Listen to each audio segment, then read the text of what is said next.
హల్లెలూయా, hallelujah, దేవునికి స్తోత్రం. హల్లెలూయా, hallelujah, దేవునికి స్తోత్రం. హల్లెలూయా, హల్లెలూయా. కొంచెం బాగితే భోజనాలు ఉన్నాయండి, కొంచెం బాగితే భోజనాలు ఉండే. మరి తక్కువ టైంలో మనం ఎదురు చూస్తే స్కిప్స్ ఉండేవి కదండి. దేవునికి స్తోత్ర. దేవునికి ఇచ్చేయి దేవునికి ఇవ్వమనే ఈ స్తోత్ర. దేవునికి ఇచ్చేయి దేవునికి ఇవ్వాలి. దేవునికి మిగిలే ఏంటి? ఇక్కడ జరిగించిన తర్వాత భోజనాలు ఉండి మనం హాయిగా మనం వెళ్ళిపోతాం భోజనం చేసుకుని. మిగిలిపోయి ఉండాలి కదా. ఏముంటే మిగిలిపోయినాయి, 12 గంపలు ఎత్తారు, అట్లా మిగిలిపోయి ఉండాలి ఆశీర్వాదం. Praise the Lord. Hallelujah, hallelujah, దేవునికి స్తోత్రం. హల్లెలూయా. ఈ క్రిస్మస్ సందడి ప్రపంచమంతా జరుగుతుంది. సుమారు 60 దినాల పాటు ప్రపంచమంతా జరుగుతుంది. ప్రపంచమంతా జరిగే పండుగ, ఏకైక పండుగ క్రీస్తు జన్మోత్సవం. అదొక్కటి మాత్రమే ఈ భూలోకమంతా జరుగుద్ది. తత్మయన్నీ ఏ ఇండియాలోనో లేక ఏ అరబ్ కంట్రీలోనో లేక ఏ అమెరికాలోనో ఏదో చిన్న చిన్న ఏదో జరుగుతూ ఉంటాయి. ఇది మాత్రము ఒక 60 దినాలు దాదాపుగా జరుగుతూ ఉంటుంది. దేవునికి స్తోత్రం. అందుకు మనము అందరూ సంతోషం ఉండాలి. ఎందుకు కొంచెం నీరసంగా 9 కూడా అవ్వలేదండి టైం, 9 కూడా టైం అవ్వలేదు. హుషారుగా ఉండాలి కొంచెం. Praise the Lord. హల్లెలూయా.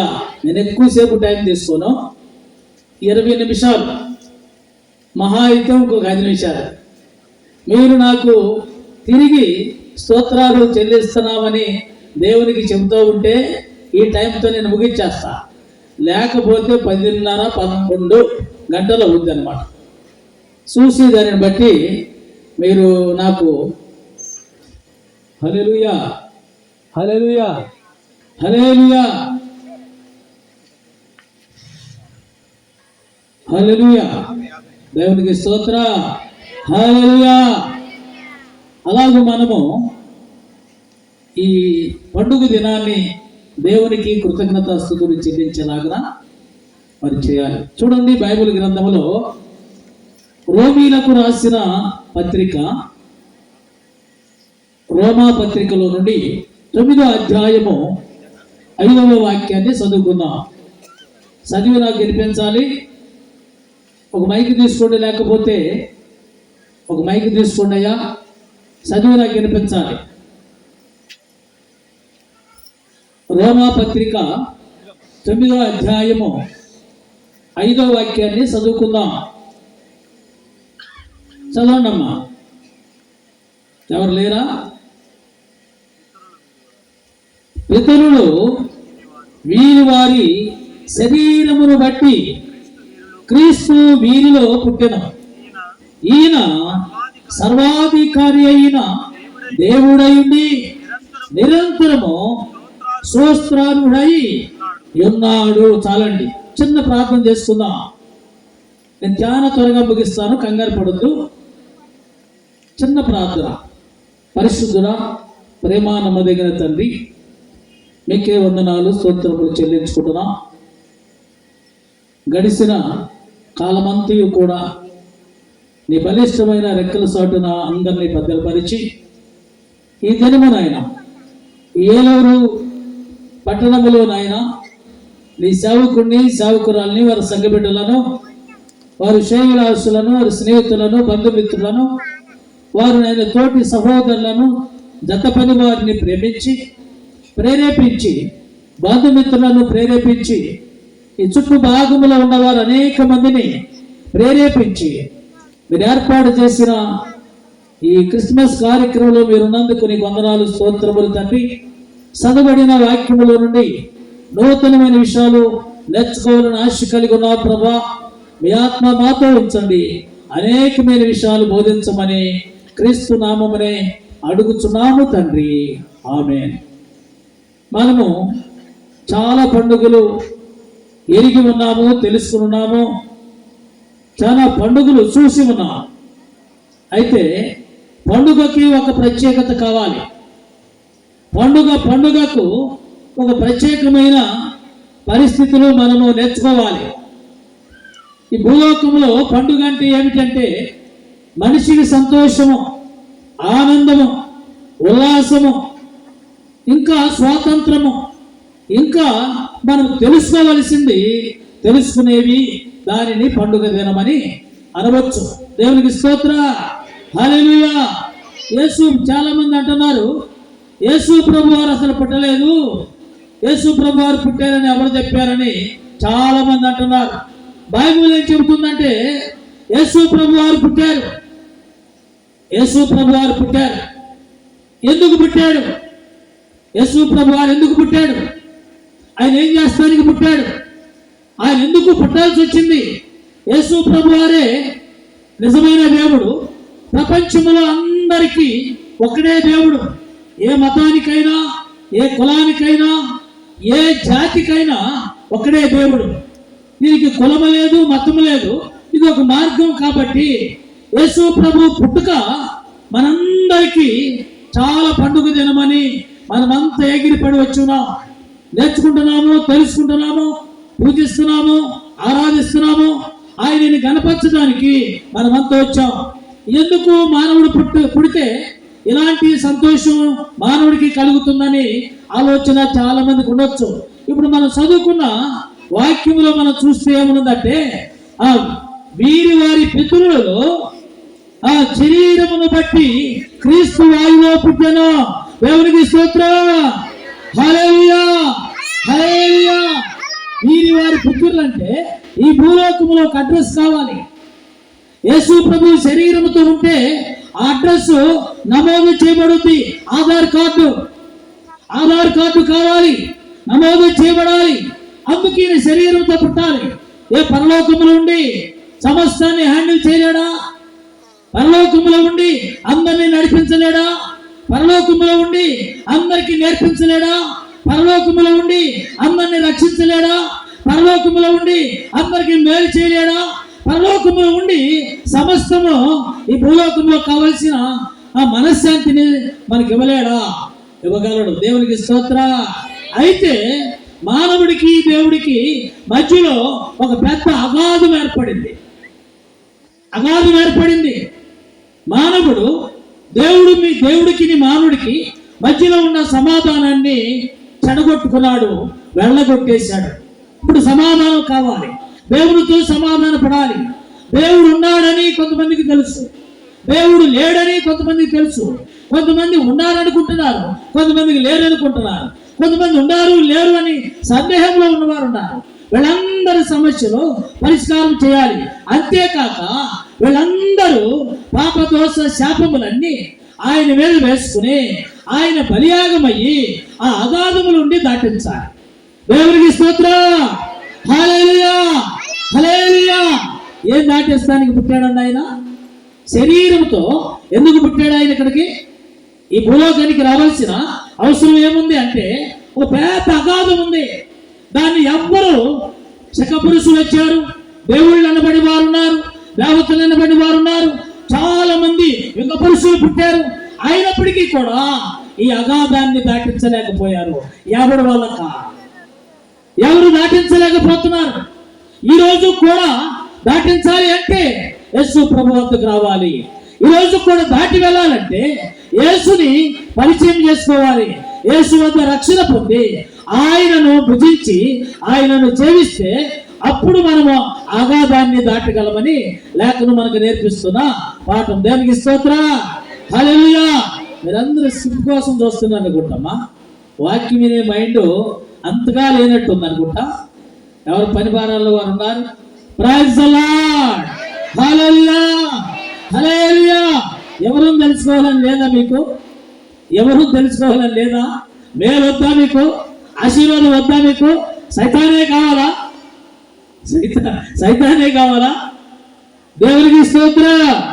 అందుకని ఈయన ఎందుకు పుట్టాడయ్యానంటే ఇదిగో పితరులు ఉన్నారంట. పితరులు అంటే అబ్రహాము కుమారుడైన దావీదు వంశంలో ఈయన ఎందుకు పుట్టాడంటే పితరులను బట్టి ఆ వంశంలో అందరికీ ఆ వంశస్థుడని తెలియచేస్తానికి ఆయన శరీరముతో పుట్టి ఇదిగో ఈ లోక కళ్యాణార్థమై ఆయన బలియాగమైనట్లుగా మనం చూస్తున్నాము. దేవునికి స్తోత్ర, హల్లెలూయా, దేవునికి స్తోత్ర. దేవుడై ఆయన ఉన్నాడు. దేవుడని చెప్పాలి అంటే ఆయనకి ఏం తెలవాలి? ఆయనకి ఏం తెలిసి ఉండాలండి? చాలా మంది దేవుళ్ళు అన్నబడిన వారు ఉన్నారు, దేవతలు అన్నబడిన వారు ఉన్నారు. వీళ్ళకి తెలియని చాలా ఉన్నాయి, వీళ్ళకి తెలియనివి చాలా ఉన్నాయి. యేసు ప్రభు వారికి మాత్రమే తెలిసినవి చాలా ఉన్నాయి. దేవునికి స్తోత్ర, హల్లెలూయా. దేవుడు యేసు ప్రభు వారే నిజమైన దేవుడు, వేరొక దేవుడు లేనే లేడు అని ఎందుకు క్రైస్తవులు నిశ్చయముగా గట్టిగా నొక్కి వక్రాయించి చెబుతున్నారని చూస్తే ఇక్కడ చాలా విషయాలు మనము వినవచ్చు, తెలుసుకోవచ్చు, ఆరగించవచ్చు. మరలా దాన్ని బైబిల్ గ్రంథముల నుండి చదువుకుని దానిని మనం రిసీవ్ చేసుకోవచ్చు అండి. మొదటిగా చూస్తే దేవుడు అన్నవాడు ఎవరైనా ఉంటే ఆరంభము తెలిసిన వాడై ఉండాలి.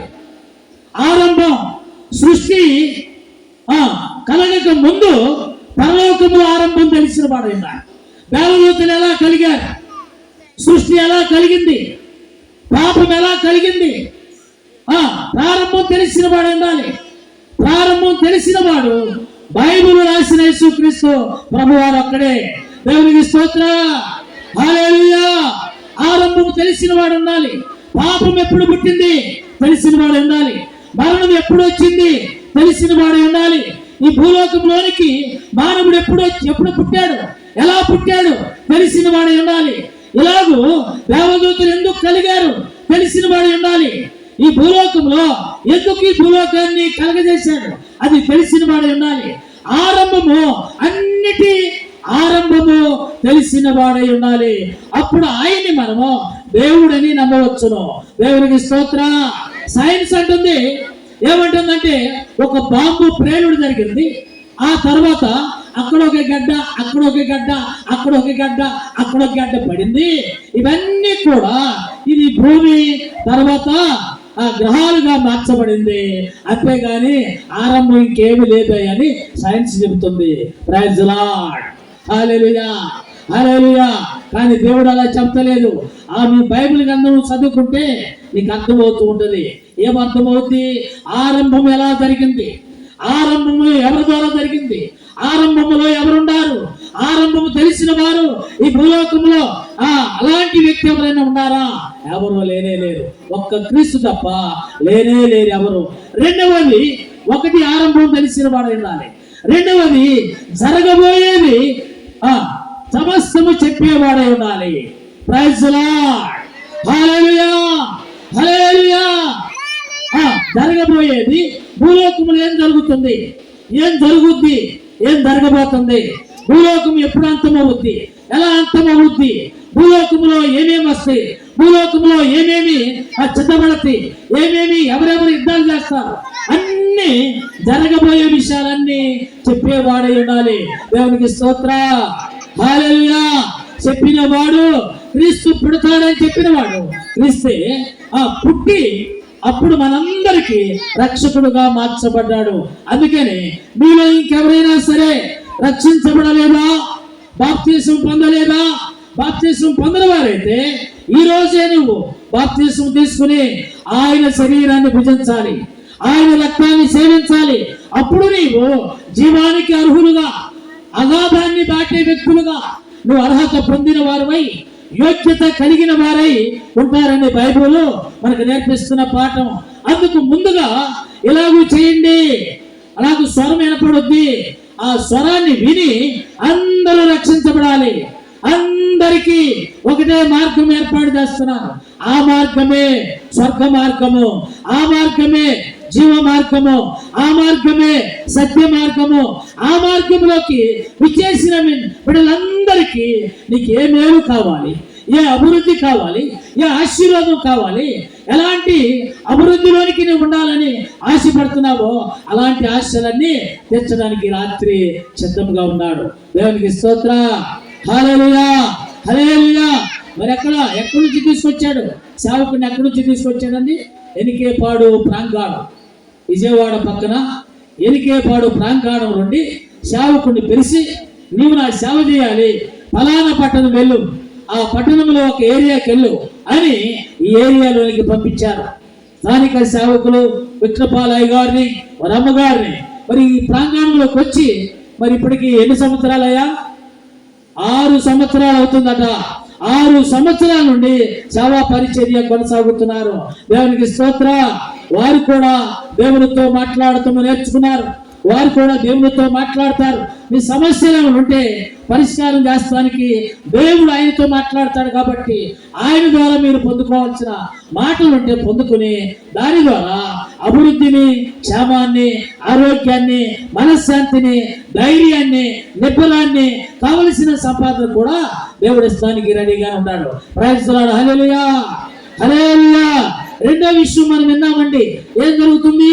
జరగబోయేదాన్ని తెలియచేయాలి. ప్రపంచంలో జరగబోయేదాన్ని, మన ఊర్లో జరగబోయేది కాదండి, మన ఇంట్లో జరగబోయేది కాదండి. మన ఇంట్లో జరగబోయేది చెప్పేది ఎవరయ్యానంటే సేవకులు చెబుతారు. సేవకులు మన ఇంట్లో జరగబోయేదాన్ని చెబుతారు. మన ఒంట్లో ఏం జరుగుతుందో చెబుతారు. మన మనస్సులో ఏం జరుగుతుందో చెప్తాడు సేవకుడు. అయితే దేవుడు ప్రపంచంలో ఏం జరగబోతుందో చెప్తున్నాడు అనమాట. అందరూ యేసుని నమ్మినట్లయితే ఆయన ద్వారా పొందబోయే జీవాన్ని మనము అనుభవించగలము. అనుభవించి ఆ పొందబోయే జీవంలోనికి నడిపించగలము. మూడవది చూస్తే అన్నిటినీ ఇందు గలవాడు అందులేడు సందేహమేలా అని లేఖనం ఉంది. ఏమంటాడంటే ఇక్కడున్నాడు దేవుడు, అక్కడ లేడు అనే ప్రసక్తే లేదు. ఈయన వారాలకి మరి వచ్చే దేవుడు కాదు, ఈయన గడియలకు వచ్చే దేవుడు కాదు, ఈయన గంటల ప్రకారం వచ్చే దేవుడు కానే కాదు. ఎనీ టైం ఈయన నిత్యము ఆయన ఎప్పుడు కావాలంటే అప్పుడు మన పక్కనే ఉండి గాలిలాగా ఉండి, గాలి లేకపోతే ఊపిరి అందదండి, గాలి వేసుకపోతే ఊపిరి అంద మానవుడికి. అలాంటి ఊపిరినిచ్చే దేవుడు ఇందుగలవాడు అందులేడని సందేహం ఏలంటే ప్రపంచమంతా నువ్వు నమ్మినా నమ్మకపోయినా, నువ్వు ఇష్టపడినా ఇష్టపడకపోయినా, నువ్వు కాదన్నా అవునన్నా ఆయన దేవుడు నిన్ను కలగజేసిన దేవుడు ఆయన ఒక్కడే. కాబట్టి ఆయన దేవుడై ఉన్నాడు. కాబట్టి ఆ దేవుడు సన్నిధిలోనికి మనమంతా వచ్చి ఉన్నాం. దేవునికి స్తోత్ర. హల్లెలూయా, హల్లెలూయా. ఇంతేకాదు, ఇందాక పాస్టర్ గారు చెప్పారు ఏ గ్రంథంలో? హిందూ మత గ్రంథములో రాయబడిన మాట వివరించారు. ఇది తెలుసా? హిందూ మత గ్రంథంలో రాయబడిన దేవుడు ఎవరయ్యాలంటే యేసు ప్రభువే. ముస్లిం గ్రంథంలో రాయబడిన దేవుడు ఎవరయ్యాలంటే యేసు ప్రభువే. అలాగే ఇంకా మత గ్రంథాలు అనేకమైన ఉన్నాయి. ఈ గ్రంథాలన్నిటిలో రాయబడిన వాడు క్రీస్తు ఒక్కడే. అందుకు ఆయనే దేవుడై ఉండి ఈ భూలోకంలోనికి మానవుడుగా పుట్టాడు. అందుకే ఈ పండగ. Praise the Lord. Hallelujah, hallelujah. దేవునికి స్తోత్రం. హల్లెలూయా, హల్లెలూయా. అందుకని ఈ మూడోది చూస్తే, నాలుగోది చూస్తే యజ్ఞయాగాలు చేసేవాడు విమోచించడానికి పుట్టాడు. ఎవరండి? యజ్ఞయాగాలు చేసేవాడు విమోచించడానికి పుట్టాడు. యజ్ఞయాగాలంటే మనందరి పాపదోషం ఆయన రక్తం సిందిస్తే కానీ పోదు. మనందరి శాపం ఆయన పరిశుద్ధమైన రక్తం ఒలికిస్తే కానీ ఆ శాపం తొలగిపోదు. లేకపోతే అందరి పాపము అందరి శాపము వారిలోనే ఉంటుంది. కాబట్టి ఆయన వద్దకొస్తే ఆ యజ్ఞ యాగము ద్వారా బలి పశువుగా మార్చబడి ఆయన మన దోషములన్నీ కొట్టివేసి, ఏమి లేదు, చిన్న లాజిక్ మనం చేయవలసింది ఏంటంటే ఆయన్ని నమ్మాలి, ఆయన్ని తెలుసుకోవాలి, ఆయన దగ్గరికి రావాలి, ఆయన్ని పూజించాలి, ఆయన ఆరాధించాలి, ఆయన్ని సేవించాలి. ఆయనతో మనము ప్రయాణం చేసి నడవటం ప్రారంభించాలి. ఇదే అడుగుతున్నాడు దేవుడు. మీరు నన్ను వెతకండి చాలు, నేను దొరకను, కానీ మీరు నన్ను వెతకండి, అయినప్పుడు కూడా నేను మీలోనే ఉన్నాను. దేవునికి స్తోత్ర. యజ్ఞ యాగాలు చేసి విమోచించేవాడు ఉండాలి. విమోచన అంటే మనస్సు మార్చేవాడు. మన శరీరాన్ని, మనం ఈ భూలోకాన్ని విడిచిపెట్టిన తర్వాత శరీరాన్ని మార్చేవాడు. మన శరీరము రక్తమాంసాలు కలిగిన శరీరం అట మహిమ శరీరముగా మార్చబడుతుందని లేఖనం మనకు నేర్పిస్తున్న పాఠం. ఆ లేఖనములకు వచ్చి మనము తొంగి చూసినట్లయితే ఆయన ఎవరో ఎందుకు పుట్టారు చాలా మంది అనుకుంటున్నారు.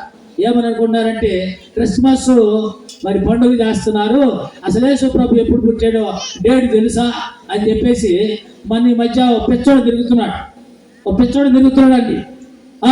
నాకు యేసు ప్రభు పుట్టిన డేటు ఇస్తే నేను ₹1,00,000 బహుమానం ఇస్తామని ఒక పిచ్చోడు తిరుగుతున్నాడు ఈ మధ్య. దేవునికి స్తోత్రం. ఆ పిచ్చోడి మధ్యలో ఉంచే రావచ్చు, డేట్లు చెప్తాం, డేట్లు వివరించి చెప్తామండి. ఎవరైనా ఉంటే రావచ్చు, ఆ పిచ్చోళ్ళు ఎవరైనా ఉంటే రావచ్చు. ఎప్పుడు పుట్టాడో చెబుతాం, ఎందుకు పుట్టాడో చెబుతాం, ఏం జరిగిందో చెబుతాం, ఏం జరగబోతుందో కూడా చెప్పి అందరినీ రుజువు చేయగలం. క్రైస్తవ్యం అంటే జరగబోయేది తెలుసుకునే జ్ఞాని అర్థం. ఇలాంటి జ్ఞాని ప్రపంచంలో ఎవరు లేరు. సైంటిస్టులకు తెలియదు ఇది. ఈ భూలోకంలో మేధావులకి తెలియదు ఇది. ఈ భూలోకంలో ప్రధానులకు తెలియదు ఇది. ఈ భూలోకంలో పెద్ద వీరులకు తెలియదు ఇది. ఈ భూలోకంలో అనేక మంది ఈ భూలోకంలో రాజులకు తెలియదు. కానీ యేసు ప్రభువారు దరిద్రుడుగా పుట్టి పశువుల పాక, ఆకాశములు నక్షత్రము, అలాగే తొట్టి, మరి జ్ఞానులు, బంగారము, వెండి, బోళము, ఇవన్నీ చూస్తే మనకందరికీ అర్థమైపోయే వాక్యాలు మనం గతకాలంలో విన్నాం. ఇప్పుడు కూడా తెలుసుకోవాలి. ఇంకా కొన్ని విషయాలు ఉండే, వాటిని కూడా తెలుసుకోవాలి. మనం ఎక్కడున్నామండి? యజ్ఞ యాగాలు చేసే దగ్గర మనం ఉండిపోయాం. దేవునికి స్తోత్రం. హల్లెలూయా. విమోచించాడు మనందరినీ కూడా బాప్తిస్మము ద్వారా. ఆయన బలలో మనము పాలుపప్పులు పంచుకోవటం ద్వారా మనల్ని విమోచించడం ప్రారంభించారు. ఇది అందరికీ తెలతలేదు. 5వది చూస్తే దేవునికి స్తోత్రం, ఎవరు చేయలేని కార్యాలు చేయాలి. ఏం చేయాలండి? ఎవరు చేయలేని కార్యాలు చేయాలి. ఈయన 42 సంవత్సరాలు 20 లక్షల మందిని పోషించాడు. Praise the Lord. Hallelujah, hallelujah, hallelujah. 42 సంవత్సరాలు 20 లక్షల మందిని అన్నం వండుకోకుండా, కూర వండుకోకుండా, ఆహారానికి ఏది కావాలో వాటన్నిటిని కోసం ఏది ఎవరు చేయలేనిది చేయాలి. చచ్చిపోయిన వారందరిని బ్రతికించారు. ఏం చేశాడండి ఈయన? చచ్చిపోయిన వారు ఆయన కంట పడితే ఆయన శరీరంగా ఉన్నప్పుడు బ్రతికించారు. ఎన్నో అద్భుతాలు, ఎన్నో ఆశ్చర్యాలు, ఎన్నో గొప్ప కార్యాలు, ఎన్నెన్నో పరిస్థితులు ఆయన జరిగించినట్లుగా మనం చూస్తున్నాం. అందుకనే ఈయన 5 విషయాలు మనం నేర్చుకున్నాం ఇప్పుడు. Praise the Lord. Hallelujah, hallelujah. దేవునికి స్తోత్రం. హల్లెలూయా. నేను ఇప్పుడు వాక్యంలోకి వెళ్తున్నాను. ఒక్క 10 మినిట్స్లో నేను ముగించేస్తాను. 10 నిమిషాల్లో ముగించేస్తానండి. అందుకు ఈ 5 విషయాలు మీరు మర్చిపోయారని నాకు తెలుసు. అయినప్పుడు కూడా మరొకసారి నేను గుర్తు చేస్తాను. Praise the Lord. చెప్పగలరా మీరు? చెప్పగలరమ్మా? 1, ప్రారంభం తెలిసిన వాడే ఉండాలి. 2, తెలవదు. 3, మర్చిపోయాం. 4, గుర్తు రాట్లా. 5, అడ్రస్ లేదయ్యా. ఏం మేధావులు వచ్చారు. దేవునికి స్తోత్రం. హల్లెలూయా, హల్లెలూయా. చూసారండి, మరి ఎంత మర్చిపోయాము. స్క్రిప్ట్ మీద ఉంది మన మైండ్ అంతా కూడా స్క్రిప్ట్ మీద ఉంది. రాని నేను వాళ్ళతో పాటు డాన్స్ చేస్తా. నేను కూడా వేస్తానండి. ఏలేరు అనుకుంటారా? రాయించున్నాడు. హల్లెలూయా, హల్లెలూయా. చూడండి, ఆయన శరీరంతో పుట్టాడు. ఆ తర్వాత మరొక వాక్యం చూద్దాం. చూడండి, లూకా రాసిన సువార్త 19వ అధ్యాయము 10వ వాక్యంలో ఒక మాట ఉంది. చూద్దాం. చూడండి, ఆయన సర్వోన్నతుడు, సర్వశక్తిమంతుడు, సర్వము చేయగలిగిన వాడు. ఆయన పుట్టాడు. ఆయన నమ్మిన వారికి సర్వ అద్భుత ఆశ్చర్య కార్యాలు జరిగించడానికి సిద్ధంగా ఉన్నాడు. చదువుదామమ్మా. లూకా రాసిన సువార్త 19వ అధ్యాయము 10వ వాక్యం చదువుతున్నాం. నశించిన వారిని వెనక్కి రక్షించడానికి మనిషి కుమారుడుగా వచ్చెను. అంటే పుట్టాడు కాదు. చాలు. ఏముందండి? వచ్చెను అంటున్నారు. అంటే వచ్చెను అంటే ఎక్కడో ఉండొచ్చాడని, అంటే ఆయన పుట్టడానికి అవసరం లేదని, వచ్చేసాడని. అక్కడేమో ఇందాక మనం చదువుకున్న వాక్యంలో పుట్టాడు. ఇక్కడికి వచ్చేపటికేమో వస్తున్నాడు. ఈయన ఎక్కడో ఉన్నాడు, ఆయన మన దగ్గరికి వస్తున్నాడు. ఎక్కడో ఉన్నాడు, ఇదిగో ఇప్పుడు జరుగుతున్న కూటమిలోనికి వచ్చేసాడు ఆయన. దేవునికి స్తోత్రం. వచ్చాడు అన్నది పుట్టుకతో సంబంధం లేదు.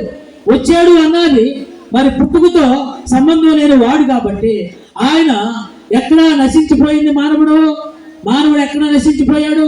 ఏదేని తోటలో పండు తినొద్దు. ఎందుకంటే మానవుడు పండు తినక ముందు అమరుడు, మానవుడు పండు తినక ముందు జీవము కలిగిన వాడు, మానవుడు పండు తినక ముందు సమస్త జీవరాశులను అలాగే సమస్త పంచభూతాలను ఆయన హ్యాండిల్ చేసిన వాడు మానవుడుకున్న ఆధిక్యత జీవలోకంలోని ఆ ప్రస్తావన అంతా కూడా పోగొట్టుకుని ఆఖరికి దాసుడైపోయాడట. అందుకు నశించిపోయాడు కాబట్టి ఆయన మరలా భూలోకానికి ఆకాశంలో నుండి భూలోకానికి వచ్చాడండి. దేవునికి స్తోత్ర, హల్లెలూయా. మీ ఇంట్లో మరి నీవు ఎవరు నిన్ను లక్ష్య పెట్టలేదా? నీకు గౌరవం లేదా? నిన్ను ప్రేమగా ఎవరు చూస్తలేదా? ఎవరు నీ ఇంట్లో మరి నీకు గౌరవం ఇచ్చి ప్రేమిస్తలేదా? నీవు పడిపోయిన వారి వలె చెడిపోయిన వారి వలె ఉన్నావా? ఈ రాత్రి ఈ మాటలు విన్నా నీకు గౌరవాన్ని ఇస్తాడు దేవుడు, నిన్ను బాగు చేస్తాడు దేవుడు, నిన్ను ఆదరిస్తాడు దేవుడు, నిన్ను ఆదుకుని సమస్తము కూడా కావలసినవన్నీ నెరవేరుస్తాడు దేవుడు. నీవు ఏ గోలు మీద ఆశ పెట్టుకుని ఉన్నావో అట్టి గోరుని దేవుడు నెరవేర్చడానికి చిత్త మనసు కలిగి ఉన్నాడు. నీవు ఆయనకు లోబడి ఆయనకి భయపడి ఆయన వద్దకు వచ్చినట్లయితే అట్టి కార్యక్రమంలోనికి నిన్ను నడిపిస్తానికి సిద్ధంగా ఉన్నాడు. అందుకనే వెదికి అంటే మనకు దొరకడండి దేవుడు. ఆయన కాలానికి అతీతుడు. కాలగర్భం అంతా ఆదాములో ఉంది, కడపటి ఆదాములో కాలం లేదు. కాలమంతా కూడా ఆదాములో ఉంది. మొదటి ఆదాములో కాలగర్భముతో, కాలముతో జ్ఞానం, కాలముతో మాట, కాలముతో శక్తి, కాలముతో బలము, వయసు వచ్చిన తర్వాతే అన్ని అవయవాలు మంచిగా పరిపూర్ణంగా పనిచేస్తాయి. వయసు రాకముందు పని చేయమంటే కాలముతో సంబంధం ఉంది. కడపటి ఆదాముకి కాలముతో సంబంధం లేదు. కాలం ఆయన చేతిలో ఉంది. కాలం ఆయన హ్యాండిల్ చేస్తున్నాడు. కాలాన్ని ఆయన గుర్తించడం కాదు, కాలమే ఆయన గుర్తించింది. దేవునికి స్తోత్ర. ఆయన్ని నమ్మిన వారందరికీ కూడా కాలముతో పని లేదు. ప్రతిరోజు మంచి రోజే, ప్రతిరోజు కలిసి వస్తుంది, ప్రతిరోజు ఆయన మనకి నెమ్మదినిస్తూ ఉంటాడు. కాబట్టి కడపటి ఆదాము అంటే యేసు ప్రభువారే. అందుకు వెతికి రక్షించడానికి మనందరి కొరకు వచ్చాడు. అందుకే ఈరోజు ఈ మీటింగ్ ఇక్కడ ఎంత ఖర్చు పెట్టాడు, ఇంత కష్టపడి ఇదిగో పశువులు పాక, అలాగే పైన నక్షత్రం, అలాగే పిల్లలందరినీ మరి 2 నెలలు బట్టి కష్టపడి నేర్చుకుంటూ మీరందరికీ ఏదో ఒక సంతోషాన్ని కలగచేయాలనే ఆలోచనతోనే ఇది ఈ కార్యక్రమాన్ని ప్రారంభించి జరిగిస్తున్నారు. దేవునికి స్తోత్ర, హల్లెలూయా. కాలం అనేది యేసు ప్రభుని టచ్ చేయదంటే యేసు ప్రభు అంటే కాలానికి అతీతుడు, అంటే కాలాన్ని దాటిన వాడు. కాలమే ఆయన మాట వినాలి. మనమైతే కాలం మాట వినాలి. కాలమే చూసుకుంటుంది. కొద్ది కాలం అయితే మర్చిపోతాడు లేరా అది మనం చెప్పుకుంటాం, కానీ దేవుడి దగ్గర అలా లేదు. ప్రైజ్ లార్డ్, హల్లెలూయా. మరొక వాక్యం చదువుకుందాం. చూడండి, తిమోతికి రాసిన మొదటి గ్రంథము 3వ అధ్యాయము 16వ వాక్యాన్ని చదువుకుందాం. తిమోతికి రాసిన 3వ అధ్యాయము 16వ వాక్యం. త్వరగా టైం చాలా అయిపోయింది, నేను ముగించేస్తాను. చదువు. నిరక్షేపముగా దైవభక్తిని గూర్చిన మర్మము గొప్పదై ఉన్నది. ఆయన శరీరుడుగా ఆత్మ విషయమున నీతిపరుడు తీర్పు నొందెను. దేవదూతలకు కనబడెను. రక్షకుడని ప్రకటించబడెను. లోకమందు అమ్మబడిన. దేవునికి స్తోత్ర, హల్లెలూయా. ఇక్కడ చూస్తే అన్ని క్వాలిటీలు కలిగి ఉన్నాయి. ఇక్కడ ఈయనంతా ప్రత్యక్షమయ్యాడట. దేవునికి స్తోత్ర, హల్లెలూయా. అంతకు ముందేమో పుట్టాడు, ఆ తర్వాత వాడిలోనేమో వచ్చాడు, ఇప్పుడేమో ప్రత్యక్షమయ్యాడు. ఎక్కడో ఉండి ప్రత్యక్షమయ్యాడు. దేవునికి స్తోత్ర, హల్లెలూయా. ఎందుకు ప్రత్యక్షమయ్యాడంటే మానవుణ్ణి అగాధములో నుండి దాటించి మరలా ఆయన రాజ్యంలోనికి చేర్చాలి, ఆయన రాజ్యంలోనికి ప్రవేశపెట్టాలని ఆయన ఒక నృత్యంలాగా మారుతున్నాడు. అగాధములను దాటడానికి ఒక మార్గం కావాలి. అందుకే నేనే మార్గము, నేనే సత్యము, నేనే జీవమని ఆయన సర్టిఫై చేశాడు. ఈ దేవుళ్ళు అనబడిన వారు, దేవతలు అనబడిన వారు ఎవరు ఈ మాట చెప్పలేకపోయారు. చాలా మంది వచ్చారు, యుగ పురుషులు. చాలా యుగాల్లో చాలా మంది పుట్టినవారు, అవతార పురుషులు ఉన్నారు, ప్రత్యక్షత పరచబడిన వారు చాలా మంది ఉన్నారు. ఈ మాట చెప్పలేదు. ఈయనే అగాధానికి నిత్యుడైపోయాడు, ఒక మార్గం ఏర్పాటు చేశాడు. వంతినులాగా ఉన్నాడు. నువ్వు పరలోకానికి, పరదేశికి, ఆ తర్వాత పరలోకానికి కూడా దాటి వెళ్ళొచ్చు. నువ్వు యేసు ప్రభువుని నమ్ముకుని ఈ భూలోకంలో సరిపోతే పరదేశికి వెళ్తావు. పరదేశంలో ఉండగా మన రూపాలన్నీ ఏ వయసులో సరిపోతే ఆ వయసులో రూపాలే ఉంటాయి. పసిపిల్లలు సరిపోతే మాత్రం పరదేశంలో యవనస్తులు అవుతారు. ఆ తర్వాత మరలా భూలోకంలోకి వచ్చి భూలోకంలో 1000 సంవత్సరాలు పరిపాలన జరిగిన తర్వాత ఆ తర్వాత తిరిగి మనము పరలోకానికి వెళతాము. అక్కడ అందరికీ యవ్వన దశ వస్తుందండి. ఇదే జీవం ఇస్తామంటే దేవునికి స్తోత్ర, హల్లెలూయా. అందరూ ఇప్పుడు ఈ ప్రపంచంలో ఎన్ని భాషలు ఉన్నాయో అన్ని భాషలు మనకు అర్థమైపోతాయి. అక్కడ ఎంతమంది ఉన్నారో అంతమంది పరిచయమైన వ్యక్తులు వలె ఉంటారు, పరిచయమైన వ్యక్తుల వలె ఉంటారు. అందుకనే మనము సొలొమోను దేవాలయం కట్టేటప్పుడు ఎలాగంట, రాళ్ళు ఎక్కడో చెక్కుడు రాళ్ళు చెక్కుని తీసుకొచ్చి అప్పుడు దేవాలయము గోడ దగ్గర అమర్చేవారట. పనికిరాని రాయిని అవకాశం విసిరి పారేసేవారట, ఇక దాన్ని ముట్టుకోరట, దాన్ని చెక్కరట. అక్కడ మోత రాకూడదట, అక్కడ సౌండ్ రాకూడదట. భూలోకంలోనికి మనల్ని తీసుకొచ్చి దేవుడు ప్రత్యక్షమయ్యి ఆయన ప్రత్యక్షతను చూపించి మనల్ని పరలోకానికి ఇష్టలుగా మార్చేందుకు ఆయన చెక్కుతున్నాడు. మనల్ని ఎలాగ మీటింగ్ తెప్పిస్తూ, ఎలాగ మాటలు తెప్పిస్తూ, ఎలాగ మర్మాలు తెప్పిస్తూ మనల్ని చెక్కుతున్నాడు. ఆయన పోలిక రావాలని, పరలోకానికి చేరడానికి ఎంత కావాలి, ఏమి నేర్చుకోవాలి, ఎలా ఉండాలి, ఎలా మార్చుకోవాలి, ఇవన్నిటినీ కూడా దేవుడు చెక్కుతున్నాడు. ఇక్కడ ఈ భూలోకంలోనే సౌండ్లో, ఈ భూలోకంలోనే శబ్దాలు, ఈ భూలోకంలోనే ఒక రూపం మార్చడం. ఏలియాని చెక్కాడు, ఆరోకుని చెక్కాడు, అలాగే అపొస్తలుని చెక్కాడు. మనల్ని చెక్కుతున్నాడండి. మనం చాలా విడిచిపెట్టలేమండి. విడిచిపెట్టకపోతే శుద్ధిశానం తీసుకొస్తాడు. దానికి స్తోత్ర, హల్లెలూయా, హల్లెలూయా. ఈయన ప్రధాన శిల్పి అండి. దేవుడి దగ్గర ఉన్న ప్రధాన శిల్పి ఆయన వచ్చాడు, ప్రత్యక్షమయ్యాడు, అందరిని చెక్కుతున్నాడు ఒకరి పోలికగా. అక్కడ దేవుడు అవయవాలై ఉన్నాం. ఈ భూలోకంలో ఉన్న అన్ని సంఘాలు ఆయన ఒక కన్యకగా మార్చి ఆ కన్యకను తీసుకెళ్లి అక్కడ ఒక పెద్ద దేవాలయంగా చేసి ఆ దేవాలయంలోనికి ఆయన కూర్చుని పూజించబడతాడట, స్తుతించబడతాడట. నిత్యము స్తోత్రానికి అర్హత కలిగిన వాడై ఉన్నాడు. దేవునికి స్తోత్ర, హల్లెలూయా. ఎవరు చెబుతాడు స్తోత్రాలు అంటున్నారు. ఏంటంటే చెబుతావు, సంఖ్యాప తగిలింది అప్పుడే. ప్రైజ్ ది లార్డ్, హల్లెలూయా, హల్లెలూయా. అయిపోయింది, ఇక వచ్చేస్తారు ఇక మన వాళ్ళు. ఏం తొందరపడద్దు కదండి. ఆఖరిగా ఒక మాట చెప్పి నేను ముగించేస్తాను. చూడండి, కొలస్సీలకు రాసిన పత్రిక 1వ అధ్యాయము 16-17 వాక్యాలు చదువుకొని మనం ముగించుకున్నాం. కొలస్సీలకు రాసిన పత్రిక 1వ అధ్యాయము 15-16 వాక్యాలు చదువుదాం. ఆయన అదృశ్య దేవుని స్వరూపి అయి సర్వ సృష్టికి ఆది సంభూతుడై ఉన్నాడు. యాలయనగా భూమి అందున్నయు దృశ్యమైనవి కానీ అదృశ్యమైనవి కానీ సింహాసనములైనను అన్ని కూడా ఆయన ఈ భూలోకంలో ఇస్తాడట. నీకు ఉద్యోగం వచ్చిందంటే ఆయన ఇచ్చినట్టే, నీకు ఆరోగ్యం వచ్చిందంటే ఆయన ఇచ్చినట్టే, నీకు అభివృద్ధి కలిగిందంటే ఆయన ఇచ్చినట్టే, నీ నష్టాన్ని రికవర్ చేశాడంటే ఆయన ఇచ్చినట్టే. ఇక మందైనను పరమందైనను భూలోకములో ఉన్నవైనను పరలోకములో ఉండే అయినను ఆయన వలనే హ్యాండిల్ చేయబడుతుంది. ఆయన సమస్తాన్ని హ్యాండిల్ చేస్తున్నాడు. ఆయన చేతిలో రిమోట్ ఉందండి.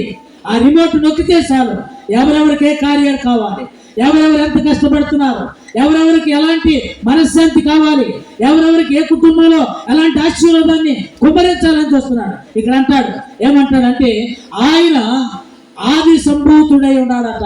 అంటే తనకు తానై ఉన్నాడు. ఎవరు కనలేదు ఆయన్ని, ఎవరు కనలేదండి ఆయన్ని. తనకు తానై ఉన్నాడు. ఆయనకి తల్లి లేదు, తండ్రి లేడు. తనకు తానే ఉన్నాడు. ఆయన జీవలోకములో అమరుడై నిత్య లోకములో నిత్య శక్తిమంతుడై ఆయన మన కోసం ఎదురు చూస్తూ ఆయన ప్రణాళికలో భాగములాగా మనం ఆయన పోలికతో చెప్పుకుని ఆయన స్వరూపము మనకిచ్చి మీరు నా వద్దకు రండి, ఈరోజే మారండి, ఈరోజే నన్ను ఎరిగి తెలుసుకుని ఇదిగో ఈ భూలోకానికి లోక కళ్యాణం జరగబోతుంది. ఆ కళ్యాణంలోనికి మిమ్మల్ని అందరినీ నడిపిస్తా. కళ్యాణం అంటే ఏంటండి? క్రొత్త బట్టలు, అశాంతి ఉండదు, పని చేయాల్సిన అవసరం ఉండదు, పెళ్లి రోజు ఎవరు దుఃఖపాటరు, మనకు కావాల్సిన దుస్తులు, సంతోషం, ఆనందం, విందు భోజనాలు. ఇక చూసుకోండి, పెళ్లి రోజు ఆ కళ పరిస్థితులే వేరుగా ఉంటాయి. కాబట్టి ఆ లోక కళ్యాణంలోనికి మనందరినీ నడిపించడానికి దేవుడు ఈ సభను ఏర్పాటు చేశాడు నేడు దినములో. దేవునికి స్తోత్ర, హల్లెలూయా. ఇంకా మీరు ఎవరైనా సరే ఈ మాటలు విన్నాక కూడా మీరు బాప్తిసం పొందకపోతే పొందాలని మీ అందరికీ మనవి చేసుకుంటున్నా.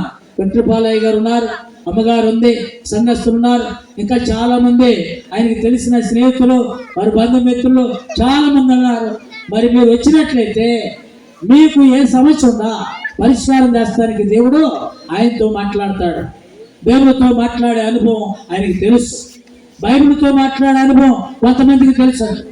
దేవుడితో మాట్లాడే అనుభవం, ఇదిగో దేవుడితో మాట్లాడే అనుభవం, బైబిల్తో మాట్లాడే అనుభవం, మనుషులతో మాట్లాడే అనుభవం ఆయనకి తెలుసు. కాబట్టి మీరందరూ రావచ్చు, సందేహించొద్దు. మీ కుటుంబాల్లో ఎలాంటి సమస్యలు ఉన్నా సరే వచ్చి ఆయనను రక్షకుడిని నమ్మి ఆయన ద్వారా రక్షణ తీసుకునే మీరు కూడా చెక్కుడు రాళ్ళు వలె, జీవము కలిగిన రాళ్ళు వలె ఈ భూలోకంలో చెక్కబడి పరలోకంలో చేర్చబడటానికి సంఘం అనే కన్యకగా మార్చబడటానికి సిద్ధపడాలి. ఆ సంఘం గొప్ప, ఈ సంఘం గొప్ప అనుకుంటాం మనం. కాదండి, ఆ సంఘాలు ఏరే, ఆ సంఘంలో సిద్ధాంతం వేరు, ఈ సంఘంలో సిద్ధాంతం వేరు అని చాలా మంది అనుకుంటారు. ఎందుకో తెలుసా?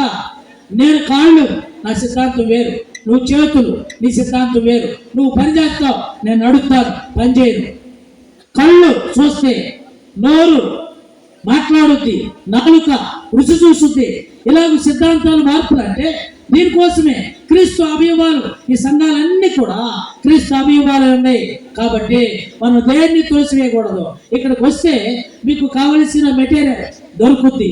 ఇక్కడికి వస్తే మీకు ఏ మాటలు కావాలో ఆ మాటలు అందించడానికి మరి పాస్టర్ గారు సిద్ధంగా ఉన్నారు.